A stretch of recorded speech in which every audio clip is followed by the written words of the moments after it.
पहली बात, लव जहाद कुछ है ही नहीं है। लव एक अलग चीज़ है, जहाद एक अलग चीज़ है। जहाद एक कुरान पाक में एक बेहतरीन लफ्ज़ है। जो जहाद जिसको बोला जाता है, जहाद होता है स्ट्रगल, चाहे वो बच्चों के लिए हो, माँ बाप के लिए हो। कोई भी ऐसा काम करो जिसमें अवाम का फ़ायदा हो, दुनिया का फ़ायदा हो, इंसानियत का फ़ायदा हो, फैमिली का फ़ायदा हो, सोसाइटी का फ़ायदा हो, उसको कहते हैं जहाद। तो मुझे समझ नहीं आ रही कि ये जहाद को लव के साथ क्यों जोड़ रहे हैं। अगर मोहब्बत हम करें तो हम जहादी, अगर मोहब्बत तुम करो तो तुम अमन पसंद, ये नहीं चलेगा। ये जम्मू कश्मीर में तो बिल्कुल नहीं चलेगा।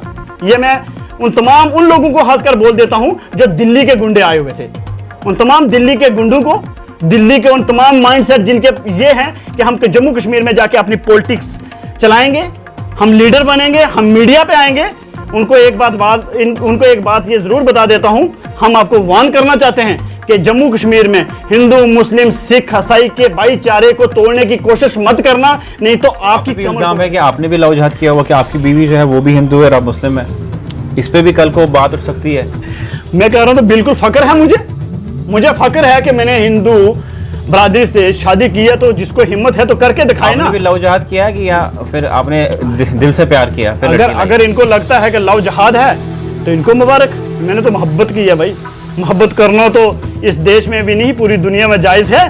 और मोहब्बत के लिए तो मैं सबको कहूँगा, जितना मोहब्बत करनी है मोहब्बत। और ये जो मोहब्बत के दुश्मन है ना, मुस्लिम नहीं खेल रहे हैं कि सुनो आपने मोहब्बत की है, हिंदू मुस्लिम खेला, ये मुझे बताइए। नहीं, मैंने तो मोहब्बत की है। हिंदू मुस्लिम तो एक खेल रहे हैं, जिन्होंने 4-5 दिन से जो नंगा नाच कर रहे हैं। कल को हो सकता है आप पे इल्जाम लग जाए आपने लव जहाद किया, वकाराज भट्टी ने हिंदू लड़की लाई। सुनो मेरे भाई, अगर मैंने हिंदू से शादी की है तो मैंने इसलिए तो नहीं की, मैंने इसलिए नहीं की कि मैं हिंदू मुसलमानों के बीच में कोई फसाद करवाऊंगा। मेरी शादी को तो मैं चैलेंज करता हूं आज उन तमाम सिख बरादरी से, क्या आपके घर में कोई भी मुसलमान लड़की नहीं है? क्या आपने किसी मुसलमान लड़की से शादी नहीं की है? तो अगर आपने किसी मुस्लिम लड़की के साथ शादी की है तो मैं आज आपको कहता हूं कि अगर आप धर्म की बात करते हैं ना, आप रिलीजन की बात करते हैं, तो फिर अपनी जो औलाद है, अपने जो बेटे हैं, अगर आप बेटियों को मना करते हैं कि मुस्लिम से शादी मत करें, तो अपने बेटों को भी मना करें कि मुस्लिम लड़की से शादी मत करें। और जब लड़कियां आप लेके गए हैं, उन लड़कियों को बाइज्जत हमारे घरों में भेज दें। क्योंकि आज दिन तक हमने कभी भी, चाहे वो पुंछ की लड़की गई हो 2 साल पहले, चाहे बाकी कश्मीर से गई हो, या जम्मू से गई हो, या दिल्ली से गई हो, या गुजरात से गई हो, या कहीं भी, अगर कोई लड़की सिख भाइयों के साथ गई हो या हिंदू भाइयों के साथ गई हो, जिसने अपनी मर्जी से शादी की हो या ना बिना मर्जी के शादी की हो, उस लड़की को पहले माँ बाप के पास हवाला कीजिए, जैसे आप लड़की को जबरदस्ती लेके आए। जम्मू कश्मीर में लगातार कुछ दिनों से लव जहाद का केस सामने आ रहा है। हालांकि लव जहाद वर्ड जो है, ये वर्ड कहाँ से आया, इस सब पे चर्चा होगी। और लव जहाद के केसेस जम्मू कश्मीर से लगातार रिपोर्ट हो रहे हैं। पहले श्रीनगर सिख कम्युनिटी के साथ और बहुत बड़ा प्रोटेस्ट हुआ, जिसमें ये बताया गया कि सिख कम्युनिटी की गर्ल्स को उठा के लिया गया, उनके साथ ज़ोर ज़बरदस्ती से उनका निकाह करवाया गया और मज़हब भी चेंज करवाया गया। और उसके बाद अब कल ही जब वीडियो एक वायरल और हुई, जिसमें कहा जाता है कि एक हिंदू गर्ल है पंजाब की और उसने शादी की उधमपुर में, उसके साथ भी लव जहाद केस आया। और मेरे साथ इसी सब पे बात करने के लिए है वकार भट्टी, जो सोशल एक्टिविस्ट हैं और इन सब मुद्दों पे बातें उठाते हैं। आपका बहुत बहुत स्वागत है। वकार जी, किस तरह देखेंगे जम्मू कश्मीर में जो चीज़ पहले कभी हुई नहीं, लव जहाद का नाम नहीं था, अब लव जहाद जम्मू कश्मीर में भी चल रहा है और लव जहाद के केसेस जो है लगातार जम्मू कश्मीर से एक रिपोर्ट हो रहा है। पहली बात, लव जहाद कुछ है ही नहीं है। लव एक अलग चीज़ है, जहाद एक अलग चीज़ है। जहाद एक कुरान पाक में एक बेहतरीन लफ्ज़ है। जो जहाद जिसको बोला जाता है, जहाद होता है स्ट्रगल, चाहे वो बच्चों के लिए हो, माँ बाप के लिए हो। कोई भी ऐसा काम करो जिसमें अवाम का फ़ायदा हो, दुनिया का फ़ायदा हो, इंसानियत का फ़ायदा हो, फैमिली का फ़ायदा हो, सोसाइटी का फ़ायदा हो, उसको कहते हैं जहाद। तो मुझे समझ नहीं आ रही कि ये जहाद को लव के साथ क्यों जोड़ रहे हैं। पहली बात, जहाद और लव, जो ये लव जहाद, ये जो लफ्ज़ निकला, ये कहाँ से आया? ये यूपी से आया फर्स्ट टाइम। यूपी में देखिए लव जहाद भी होता है, लैंड जहाद भी होता है। मतलब अगर किसी मुस्लिम ने किसी हिंदू से, किसी सिख की लड़की से प्यार कर दिया, मोहब्बत कर दी, तो वो लव जहाद। अगर किसी मुस्लिम ने उस जगह ज़मीन ले ली जहाँ वहाँ मुस्लिम मेजॉरिटी नहीं है, हिंदू लोग हैं या सिख लोग हैं, तो उसको बोलते हैं लैंड जहाद। ये सिर्फ जहाद को बदनाम करने के लिए, क्योंकि आप जब जहाद का नाम लोगे तो वो पता लग जाएगा भाई जहाद का नाम लिया तो ये जहाद करने वाला सिर्फ मुसलमान ही हो सकता है, क्योंकि लोगों को असली में पता ही नहीं कि जहाद है क्या। और हमें बताने की अब ज़रूरत भी नहीं है किसी को कि जहाद क्या है। हम किसी को एक्सप्लेन नहीं देना चाहते, अब नहीं करना चाहते कि हम किसी को ये बताएं कि जहाद क्या है। मैं सिर्फ इतना कह देता हूँ आपके ज़रिए, आपके मीडिया के ज़रिए, कि भाई एक बार सीधे सीधे आपको बोल रहे हैं कि जहाद एक अलग चीज़ है और लव एक अलग है। और लव एक खूबसूरत वर्ड ये भी है, क्योंकि मोहब्बत की जाती है, मोहब्बत होती नहीं है। मोहब्बत हिंदू भी करता है, मोहब्बत मुसलमान भी करता है, मोहब्बत क्रिश्चियन भी करता है, मोहब्बत सिख भी करता है। तो अगर क्रिश्चियन मोहब्बत करे वो प्यार मोहब्बत, अगर सिख मोहब्बत करे लव करे तो प्यार मोहब्बत, अगर हिंदू करे तो वो प्यार मोहब्बत, लेकिन अगर मुसलमान करे तो जहाद। ये क्या है? ये तो सीधे सीधे आप एक किसी मज़हब को, किसी धर्म को आप टारगेट कर रहे हैं। वकार जी मुझे बताइए, कश्मीर में आपके बहुत सारे दौरे लगते हैं, बातचीत करते हैं, उधर की जनता से आप बातचीत करते हैं, और उधर का जो कश्मीरी और सिख का बॉन्ड है वो किस तरह का आपको लगता है कि इस तरह की चीज़ हुई होगी जो लगातार चलनों में चल रहा है कि कश्मीर में लव जहाद हुआ और सिखों की लड़कियां जो है मुस्लिम बनाई गई और जो है धर्म परिवर्तन किया गया? सर पहली बात ये मुझे बताइए, ये हंगामा कब से है? 4 दिन से।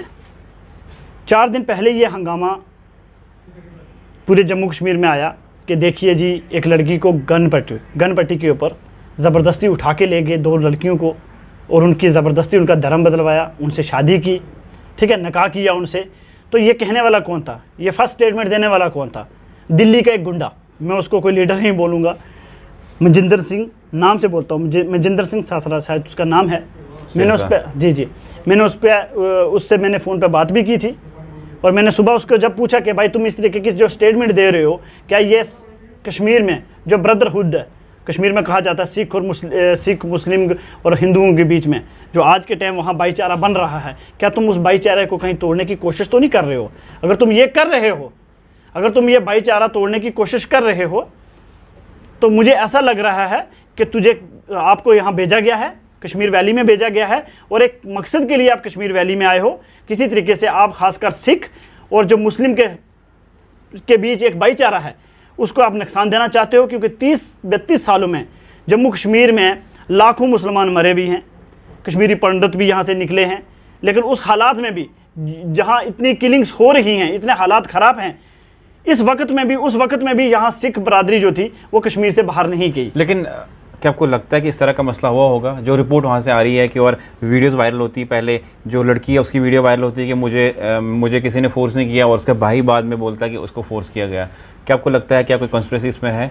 सर मुझे बताइए कि जो ये बोल रहा है, जैसे मैंने कल वीडियो देखी है मजिंदर सिंह की, जब वो एक लड़की की जिस लड़की ने पहले वीडियो निकाली थी कि मैंने अपनी मर्ज़ी से इस्लाम एक्सेप्ट किया है और अपनी मर्ज़ी से मैंने शादी की है, और वो जिससे शादी की है वो उसका क्लासमेट था, उससे पढ़ता था, उसके साथ पढ़ता था। अब उसने अपनी मर्ज़ी से शादी की, उसने अपनी मर्ज़ी से धर्म चेंज किया।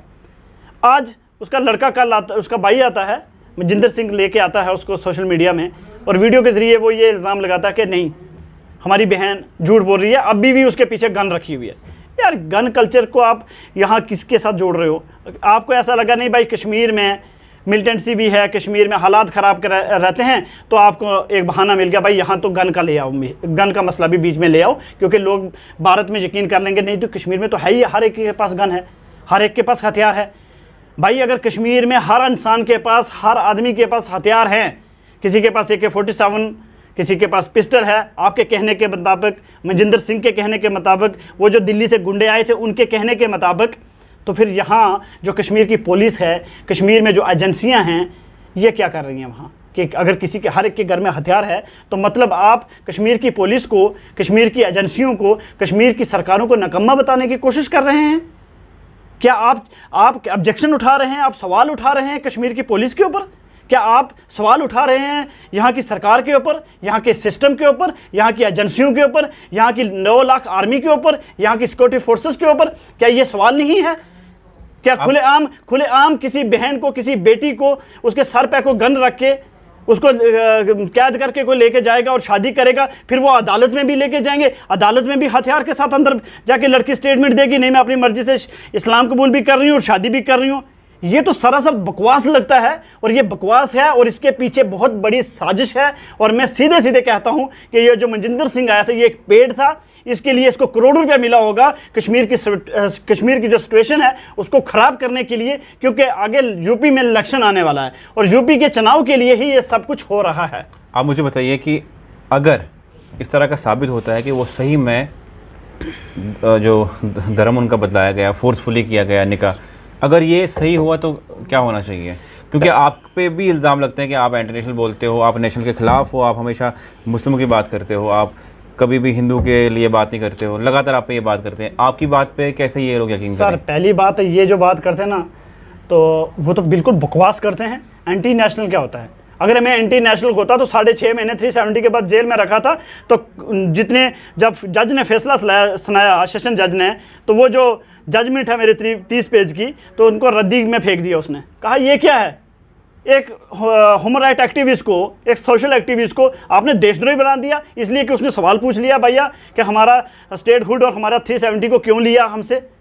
तो इस पे तो ये बकवास करते हैं कि देशद्रोही सवाल पूछ लेता। भाई जो सच कहे वो देशद्रोही होता है इनकी नज़र में। अगर इनकी नज़र में इनके मुताबिक हक पे बात करना, सच पे बात करना, मोदी साहब से सवाल पूछना, बीजेपी से सवाल पूछना, आरएसएस से सवाल पूछना, अगर इनको लगता है वो देशद्रोही है तो फिर सोचते रहें अपने तरीके से, उनके तरीके के साथ। जी वकार, आप मुझे बताइए, मैंने जो सवाल पूछा उसका जवाब नहीं मिला। अगर सही हुआ ये सब चीज़ें कश्मीर में हुई तो उसके लिए क्या बोलोगे आप? सर मुझे एक बात बताइए, पहले तो इन्वेस्टिगेशन करने देनी चाहिए थी ना। इन्वेस्टिगेशन हुई नहीं, इतना प्रेशराइज कर दिया वहाँ की पुलिस को, वहाँ के इंतज़ामिया को, वहाँ के जो अदालतें थी, इतना प्रेशराइज कर दिया, इतना प्रेशर उनके ऊपर डाल दिया कि इन्वेस्टिगेशन ही नहीं हुई। सबको डरा दिया कि हम तहलका मचा देंगे, हम कत्लेआम कर देंगे, यहाँ खून खराबा हो जाएगा। दूसरे दिन वो लड़की, पहले यही लोग ये कह रहे थे, मनजिंदर सिंह और उसकी टीम वाले या उसके साथ बाकी चलने वाले और कुछ ऐसे मीडिया जो जम्मू से या दिल्ली से बैठ के रिपोर्टिंग कर रहे थे, जो एक पूरे तबके को बदनाम करने की कोशिश कर रहे थे और लव के साथ जहाद को जोड़ रहे थे। तो इन लोगों ने इतना जो प्रेशर डाला, उसके प्रेशर के पीछे मकसद सिर्फ इतना था कि भाई इतना प्रेशर डालें कि वो मजबूर हो जाए लड़की को वापस देने के लिए। और वही हुआ। जिस लड़की के ऊपर इशू बना के आपने पूरी कश्मीरियत को, पूरे मुसलमानों को आपने बदनाम किया कि उस लड़की के साथ ज़बरदस्ती शादी की है, उस लड़की के सर के ऊपर हथियार रख के उसको बुलवाया गया है, ज़बरदस्ती उससे शादी हुई है। तो मेरा एक सवाल है ना जनाब, मेरा सवाल ये है कि अगर ज़बरदस्ती शादी हो चुकी है तो फिर उसकी तलाक तो होनी ही चाहिए, कानूनी इन्वेस्टिगेशन होनी चाहिए, उसकी डिवोर्स होनी चाहिए। तो मुझे बताइए, जो कल आपने शादी फिर की है, क्या इस लड़की की दूसरी शादी नहीं है? फिर क्या ये गैर कानूनी नहीं है? क्या इसको हिंदुस्तान का आइन इसकी इजाज़त देता है? क्या हिंदुस्तान की अदालतें इसकी इजाज़त देती हैं? क्या ये तो डबल शादी होगी ना। अब अगर कोई कहे तो मैं तो अब ये इल्ज़ाम लगा रहा हूं कि ये ज़बरदस्ती शादी है। अगर ये ज़बरदस्ती उस लड़की के साथ शादी नहीं कल करवाई हमारे सिख भाइयों ने, तो एक बार उस लड़की की स्टेटमेंट क्यों नहीं दिलवाई? अच्छा, आपका कहने का मतलब इस पे भी होनी चाहिए इन्वेस्टिगेशन की, जो लड़की शादी कराई लड़की की जी सिख बरादरी, उस पर चाहते हो होना इन्वेस्टिगेशन? बिल्कुल, उसके ऊपर इन्वेस्टिगेशन होनी चाहिए। अगर सिख भाइयों ने, जो सिख लोग हैं, जो सिख लीड कर रहे थे, अगर उन सिखों ने यह कहा था कि ये लड़की शादी कर चुकी है, चाहे वो ज़बरदस्ती हुई चाहे मर्जी से हुई, उसके ऊपर इन्वेस्टिगेशन होनी चाहिए थी। पहले जज हजरात जो थे, जिस अदालत में केस था वहाँ से एक फैसला आना चाहिए था, एक जजमेंट आनी चाहिए थी। अगर जजमेंट उस शादी को गैर कानूनी ठहराती, जो इससे पहले शादी हो चुकी है, तो उसके बाद दूसरी शादी कर सकते थे। लेकिन अभी तक कोई जजमेंट ही नहीं आई, अदालतों ने कोई फैसला ही नहीं किया, कोर्ट ने कोई फैसला ही नहीं किया। गुरुद्वारे में उस लड़की की किसी और के साथ शादी कर दी। ऐसा लगा जैसे एक गाय थी या भैंस थी, उधर से लाई खरीद के दूसरे को दे दी। 4-5 दिन में 2 शादियाँ उसकी, और फिर उसको सोशल मीडिया में उसके तमाम फोटोज बच्ची के वायरल हो रहे हैं। एक तरफ मोदी साहब कहते हैं बेटी पढ़ाओ बेटी बचाओ, और दूसरी तरफ बेटी के साथ ये हशर हुआ। क्योंकि अगर उसने कोई मुसलमान से अगर अपनी चॉइस से शादी कर लिया तो इसमें गुनाह क्या किया? क्या सिखों ने, क्या सिखों लड़कों ने, मैं चैलेंज करता हूं आज उन तमाम सिख बरादरी से, क्या आपके घर में कोई भी मुसलमान लड़की नहीं है? क्या आपने किसी मुसलमान लड़की से शादी नहीं की है? तो अगर आपने किसी मुस्लिम लड़की के साथ शादी की है तो मैं आज आपको कहता हूं कि अगर आप धर्म की बात करते हैं ना, आप रिलीजन की बात करते हैं, तो फिर अपनी जो औलाद है, अपने जो बेटे हैं, अगर आप बेटियों को मना करते हैं कि मुस्लिम से शादी मत करें, तो अपने बेटों को भी मना करें कि मुस्लिम लड़की से शादी मत करें, और जब लड़कियां आप लेके गए हैं उन लड़कियों को बाइज्जत हमारे घरों में भेज दें। क्योंकि आज दिन तक हमने कभी भी, चाहे वो पुंछ की लड़की गई हो 2 साल पहले, चाहे बाकी कश्मीर से गई हो, या जम्मू से गई हो, या दिल्ली से गई हो, या गुजरात से गई हो, या कहीं भी अगर कोई लड़की सिख भाइयों के साथ गई हो या हिंदू भाइयों के साथ गई हो, जिसने अपनी मर्जी से शादी की हो या ना बिना मर्जी की शादी की हो, उस लड़की को पहले माँ बाप के पास हवाला कीजिए। जैसे आप लड़की को ज़बरदस्ती लेके आए हैं, ऐसे हमारी लड़कियों को दीजिए, वापस देंगे आप। और फिर दूसरी तरफ आप कहते हो जी इस्लाम में ये सिखाया जाता है, इस्लाम पिछड़ा हुआ धर्म है, इस्लाम ये है, इस्लाम वो है। भाई आज दिन तक जितनी भी शादियां हुई हैं ना, जो मुस्लिम लड़की शादी जिसने भी किया, चाहे क्रिश्चियन से की, चाहे हिंदू से की, चाहे सिख से की, हम लोग कभी बाहर नहीं आए, हमारे लीडर कभी बाहर नहीं आए, हमारे एक्टिविस्ट कभी बाहर नहीं आए, हमारे जर्नलिस्ट कभी बाहर नहीं आए कि भाई सिख से क्यों शादी कर दी, भाई हिंदू से क्यों शादी कर दी। भाई बालिग है, हिंदुस्तान का आइन इजाज़त देता है, जो लड़की शादी करना चाहती है जाए करे। आप पे भी इल्ज़ाम है कि आपने भी लव जिहाद किया हुआ, कि आपकी बीवी जो है वो भी हिंदू है और आप मुस्लिम है, इस पर भी कल को बात उठ सकती है। मैं कह रहा हूँ तो बिल्कुल फ़ख्र है मुझे फ़ख्र है कि मैंने हिंदू बरादरी से शादी की है, तो जिसको हिम्मत है तो करके दिखाए ना। आपने भी लव जिहाद किया है कि या फिर आपने दिल से प्यार किया? फिर अगर इनको लगता है कि लव जिहाद है तो इनको मुबारक, मैंने तो मोहब्बत की है भाई।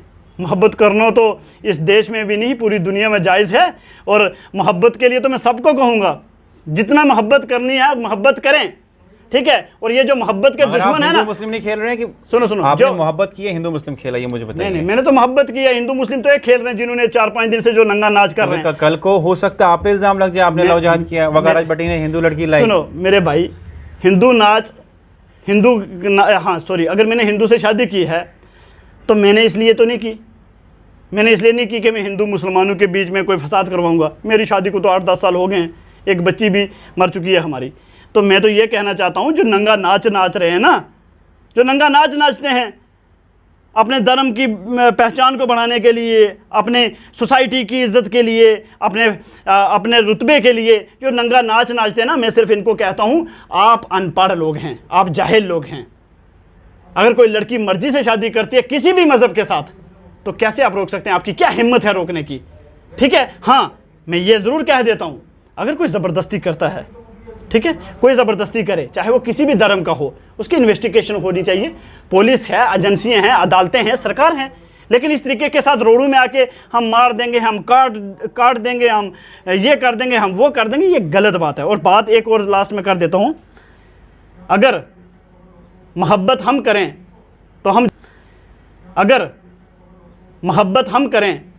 तो हम जहादी, अगर मोहब्बत तुम करो तो तुम अमन पसंद, ये नहीं चलेगा। यहाँ ये जम्मू कश्मीर में तो बिल्कुल नहीं चलेगा। ये मैं उन लोगों को हंस कर बोल देता हूँ जो दिल्ली के गुंडे आए हुए थे, उन तमाम दिल्ली के गुंडों को, दिल्ली के उन तमाम माइंडसेट जिनके ये हैं कि हम जम्मू कश्मीर में जाके अपनी पॉलिटिक्स चलाएंगे, हम लीडर बनेंगे, हम मीडिया पे आएंगे। उनको एक बात ये ज़रूर बता देता हूँ, हम आपको वार्न करना चाहते हैं कि जम्मू कश्मीर में हिंदू मुस्लिम सिख ईसाई के भाईचारे को तोड़ने की कोशिश मत करना, नहीं तो आपकी कमर तोड़ देंगे हम। वकाराज भट्टी, आखिरी सवाल, आज भी आप मेरे स्टूडियो में आए और बिना शूज़ के आए, आप पैर नंगे क्यों आए? क्या इसके पीछे आज तक क्या मसला है, लोग भी जानना चाहते हैं। मैं 2020 अप्रैल में जेल से रिलीज़ हुआ था, तो मेरे कुछ साथी जो 370 के टाइम इन्होंने गिरफ़्तार किए हुए थे, तो वो मुझे कहने लगे कि आप तो जा रहे हो, अच्छा है, लेकिन हम कब जाएंगे? तो कुछ हमारे लिए ज़रूर जाके कीजिए, मीडिया पे आवाज़ उठाइए, न्यूज़पेपर पे आर्टिकल लिखिए, क्या पता सरकार हमें भी रिलीज़ करे या हमारे लिए भी कुछ बेहतर सोचे। तो मैंने कहा मेरे पास वो पावर तो है नहीं है कि मैं जाऊंगा आपके लिए कुछ कर दूंगा, लेकिन मेरे से जो हुआ मैं वो करूंगा। एक मेरे पास वॉइस है, वो ज़रूर उठाता रहूँगा, और उससे बेहतर भी कुछ हुआ तो करूँगा। तो जब मैं बाहर आया तो मैंने शूज़ उतारे, इसलिए कि मैं जम्मू कश्मीर की आवाम को ये ज़रूर कहूँगा कि हमें हारना नहीं है। अगर हमारे साथ जुल्म हुआ है, हमारे साथ ज़्यादती हुई है, तो हम अपने आप को ही नुकसान दें, ना कि दूसरे को नुकसान दें। हम अपने आप को भी नुकसान दे के सरकारों तक ये बात पहुंचा सकते हैं कि भाई हम अपने जस्टिस के लिए, अपने कैदियों के लिए फ़ाइट कर रहे हैं, और हमारे उन तमाम सियासी कैदी हों या छोटे मोटे केसों में आपने अंदर रखे हों, उनको आप रिलीज़ करें, रिहा करें, क्योंकि उनका भी जीने का हक़ है, उनको भी बार की सांस लेने का हक़ है, क्योंकि उनके पास इतने पैसे नहीं हैं कि वो बड़े बड़े वकील करें। और कुछ लोग तो यहाँ से लखनपुर से भी उस पार हैं, चाहे कोई पंजाब में है, उत्तर प्रदेश में है, महाराष्ट्र में है। तो ऐसे लोगों के लिए, तो ऐसे बच्चे और बुज़ुर्गों के लिए तो कोई बेचारा कश्मीर का हो या रजौरी पुंछ का हो, वो कैसे जाएगा उनसे मिलने के लिए। तो ये शूज़ उतारना जो मैं 1 साल से एक कैंपेन चला रहा हूँ, ये उसका यही है कि मैं अपने कैदियों के लिए जो जेलों में हैं उनके लिए कुछ करता हूँ, और उनके लिए कोशिश कर रहा हूँ कि उनकी बेहतरी के लिए सरकार एक पॉलिसी बनाए और उनको रिलीज़ करे। और दूसरा, कश्मीर की यूथ जो फर्स्ट हो चुकी है, जो ड्रग्स में इन्वॉल्व हो रही है, जो बाकी नशे में इन्वॉल्व हो रही है, उसके लिए भी एक मैसेज दे रहा हूँ कि भैया हम कुछ आवाम के लिए बेहतर कर सकते हैं। एक मोटिवेट के लिए भी ये शूज़ मैंने उतारे हुए हैं कि लोग भी आगे आएँ और बाहर निकल के अपना हक मांगे, डरे मत। शुक्रिया। ये थे मेरे साथ वकाराज भट्टी, जो सोशल एक्टिविस्ट हैं और नेशनल टीवी पे डिबेटर हैं। लगातार जम्मू कश्मीर में लव जहाद का जो मामला हुआ वो अचानक इस तरह से फैला कि जम्मू कश्मीर के लोगों को इतना पता नहीं था, लेकिन दिल्ली से लोग यहाँ पे प्रोटेस्ट करने आए और लव जहाद के इस केस को पूरे ऑल ओवर इंडिया में जो है बात चल रही है कि जम्मू कश्मीर में भी लव जहाद के केस रिपोर्ट हो रहे हैं। लेकिन क्या इसमें सच्चाई है, क्या कुछ कहानी है, हमारी तमाम एजेंसीज़ को चाहिए इस पर कीनली वॉच करें और देखें, इन्वेस्टिगेट करें कि क्या सही में लव जहाद है या फिर जम्मू कश्मीर में जो आपसी भाईचारा है वो ख़त्म करने की कोशिश कर रहे हैं। फ़िलहाल के इतना, आप कमेंट बॉक्स में लिखिएगा जो वकाराज भट्टी ने कहा क्या वो सही है या आपकी क्या राय है।